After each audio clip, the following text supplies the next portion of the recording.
Hey yo, what's up guys? So today, tuturuan ko kayo paano ko ni-record yung cover ko sa kanta ni Nate Man. Ang title ay Parehas Tayo. Tama di ba? Parehas Tayo. O yun, Parehas Tayo. Baka magkamali pa tayo. Anyway guys, so try natin gayahin yung boses ni Nate Man. Pero disclaimer lang, syempre iba pa rin yung boses ni Nate Man sa atin. Pero try natin yung best natin na bumaga yung kanta, yung boses natin dun sa kanta ni Nate Man. So let's go. So, tuturuan ko muna kayo paano i-set up yung recording natin sa FL Studio.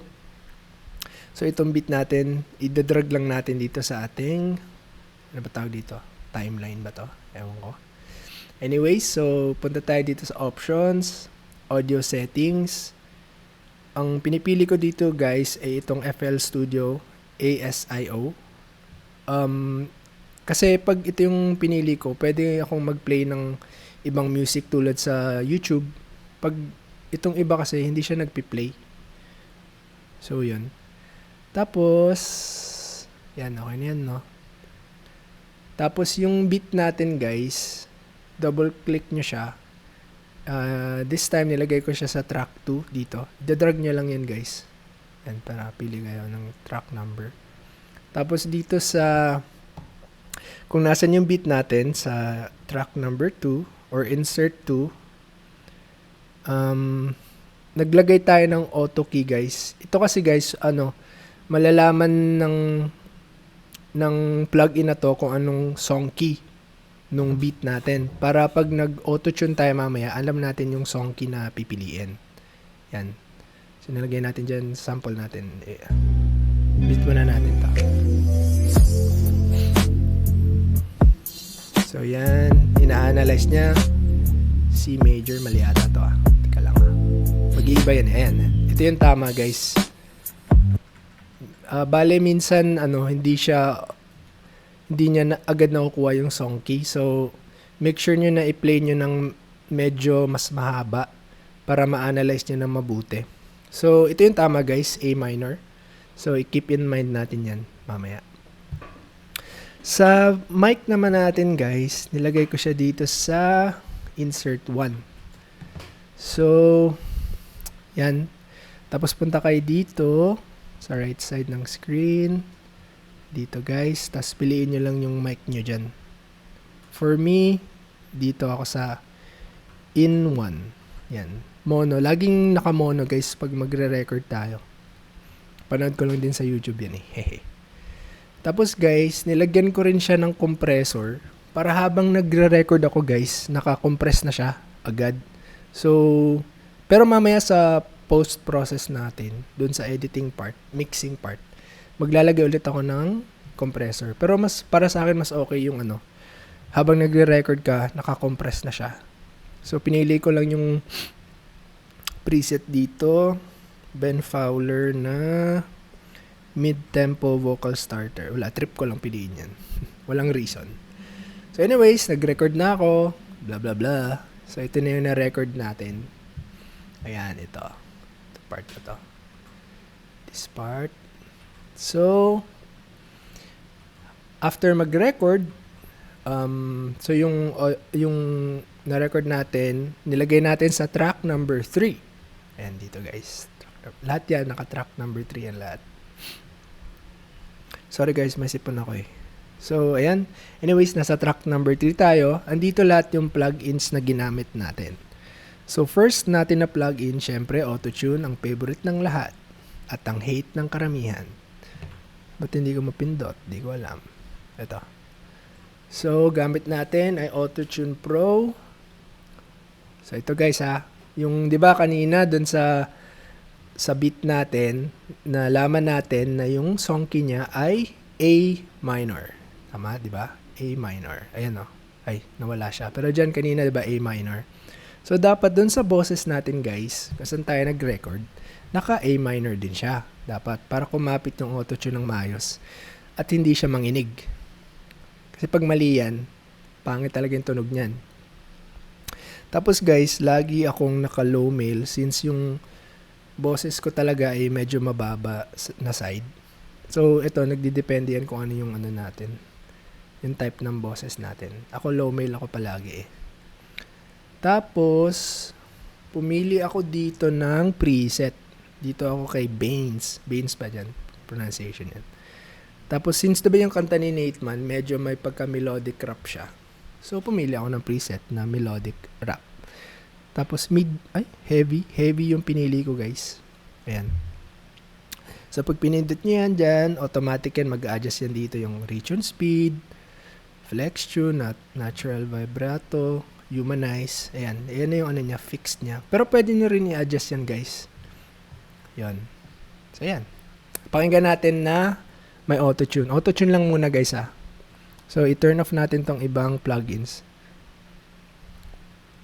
Ayan, ito. Auto-tune lang. Yung naka-green lang. Yung, ano. Pakinggan natin, ha.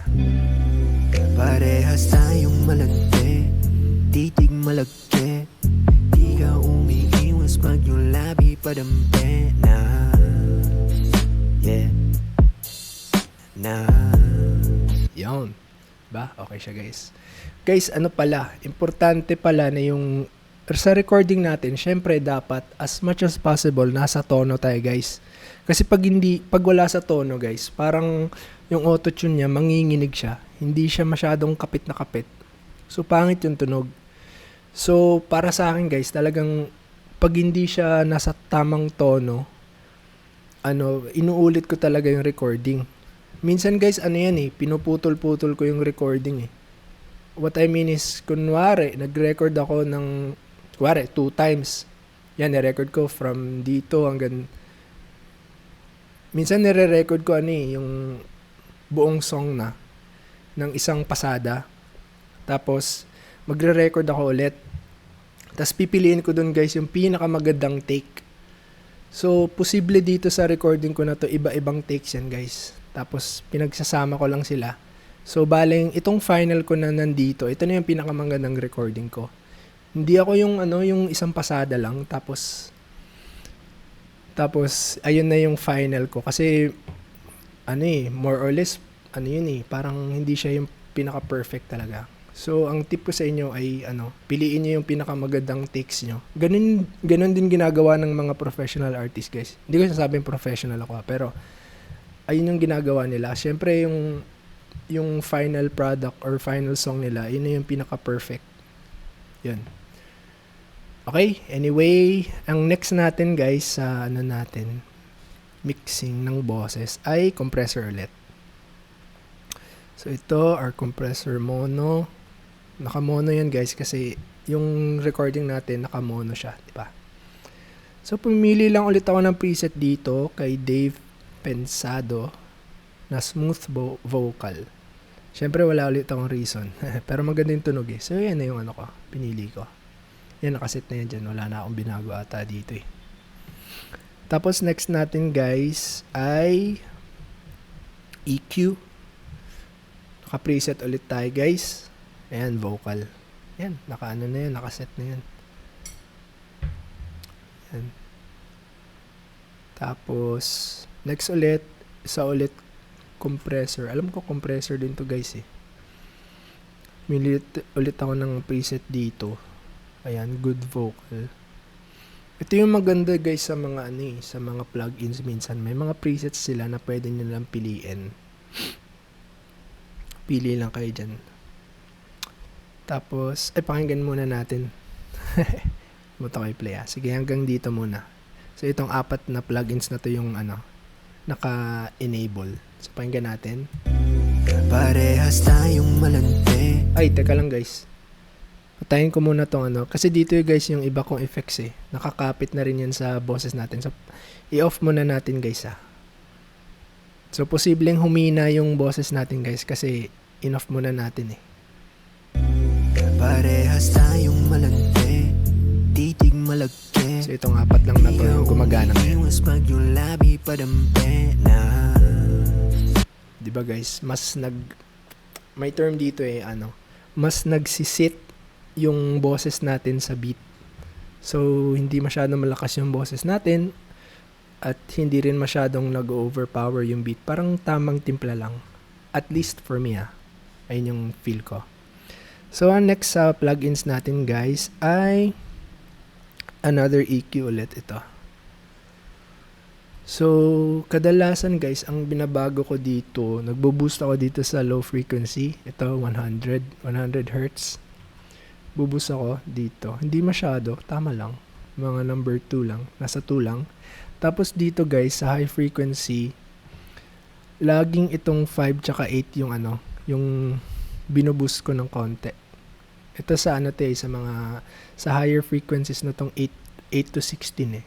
So, pag tinaas nyo tong nasa part na to guys, or kahit yung 5 eh, pag binoost nyo yan dyan, lalakas yung guys, yung mga letter S sounds natin. So, mas masakit sa tenga. So, make sure nyo na after nyong taasan dito, maglalagay kayo ng de-esser. After. So, this time, dito ako nag-boost sa number 5 kHz ata to eh. Nag-boost ako ng hanggang dito sa number 3. Yan. Yan guys. Yan, this time hindi ako naka-preset. So, next natin. Yun nga, kasi nag-boost tayo doon sa sa 5 kHz. So, medyo lumakas din yung mga letter S na sound natin. Maglalagay tayo ng de-esser. Yan, babawasan natin yung intensity ng mga letter S sounds, which is masakit sa tenga. So, yan. Binabaan natin to mga negative 19.8. Yan. Play natin guys ha. Parehas tayong malandi. Yan. Pag nakita kayo ng pula dito guys, ito sa side na to, ibig sabihin nag-i-engage siya. Ibig sabihin binabawasan niyo yung yung letter S. Yan. Pag lumagpas dito sa 19.8, tumaas niyan. Kumari, nag-18 dyan.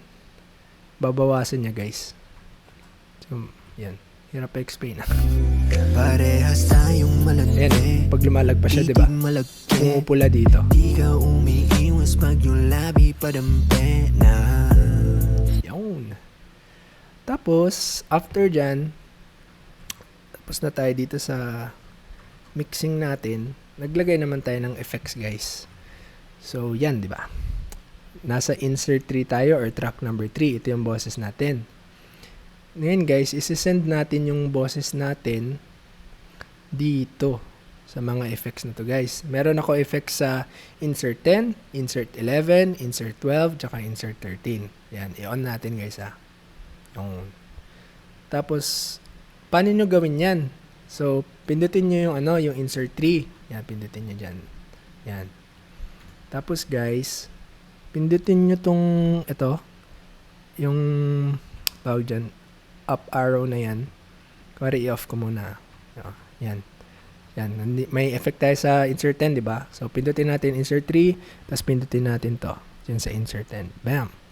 Tapos nakikita nyo to guys, itong parang bilog na to. Kung pwede nyo siyang i-long press nyo siya, tapos i-drag nyo pababa or pataas. Kung gaano ka intense, yan na lang gamitin natin term. Gaano ka intense yung effect doon sa boses nyo. Okay? So, pag naka-zero yan, syempre hindi gagana yung effect. Pag tinaas nyo ng mga full na ganyan, sobrang dami ng effect. Yun. So, dito lang tayo. I-adjust nyo lang guys based sa tenga nyo kung ano yung maganda sa panlasa nyo. Okay sa panlasa nyo. Sa akin, mga 50%. Yan. Dito na makikita guys sa upper left kung gaano kadaming percent. Yan o. So, lagyan natin 50. Yan. So, sa insert 10, meron tayong R channel. Na-discover ko lang to guys. So, ewan ko, pero okay sa akin tong plugin na to eh. Pipili ka lang dito ng preset. Ang dami niyan guys oh. Yan oh. Vocal. Dami niyan. So, this time napili ko itong vintage warmer vocal. Ewan ko, okay siya sa pandinig ko eh. Mas nakaset na yan siya guys dyan. Ito hindi ko naintindihan yan eh. Pero, yun. Tapos, ayun nga, nilagay natin sa boses natin. So, nasa mga 50%. Yan. 50 ba to? Mga 50, di ba? Pero ba't wala siya sa gitna? Pero anyway. Next natin guys, dito sa insert 11, meron tayong delay. Usually ginagamit ko dyan yung 1/4 tsaka 1/8. Yan. Tama ba yung term ko? Basta yun, ito 1/8. Yan. Yung ginamit ko, tapos naka ping pong mode siya. Tapos itong feedback ko guys, hindi ako lumalagpas sa 20 para hindi masyadong obvious. Tapos yung high pass tsaka low pass. Ito nakita ko lang sa YouTube. Parang lagi lang ako nakaset dito Ganyan Tapos itong analog, ino-off ko guys. Yan. Tapos ganoon ulit, pindutin natin yung insert natin. Insert 3, kung nasan yung boses natin. Tapos pindutin ulit natin dito. Bam! Yan, may gagana na yung effect natin. Yung delay natin sa boses natin. Konti lang nilagay ko dito guys para hindi masyadong halata. So yun, dito reverb naman. Gumamit lang ulit tayo ng preset. Yan. Dave Darlington lead vocal. Tapos ang last natin guys ay doubler. Itong doubler guys, parang napansin ko, minsan kadalasan kasi ginagamit to sa yung mga ad-libs or dun sa mga layering ng dun sa layering ng tawag dito. Kumbaga may main vocals tayo dito, 'di ba? Ito yung main natin. Pwede ka ulit mag-record guys ng same lang yung tono and everything, pero nilalagyan mo ng doubler too. So parang magsispread siya. Magsispread yung boses niya dun sa background. So para siyang kumakapal guys yung boses natin. So tinry ko siya guys sa main vocals natin. Parang kumapal siya ng konti, which is okay siya sa pandinig ko, pero hindi masyado guys, konti lang. Pag naka full yan, pangit yung tunog, itin mo. Parehas tayong Diba, parang robot. So dito lang tayo mga sabihin natin 40%. Yan, 40%. Parehas tayong malante, Diba? titig malagkit. Kumapal siya guys, off ko. Tanggalin natin tong doubler.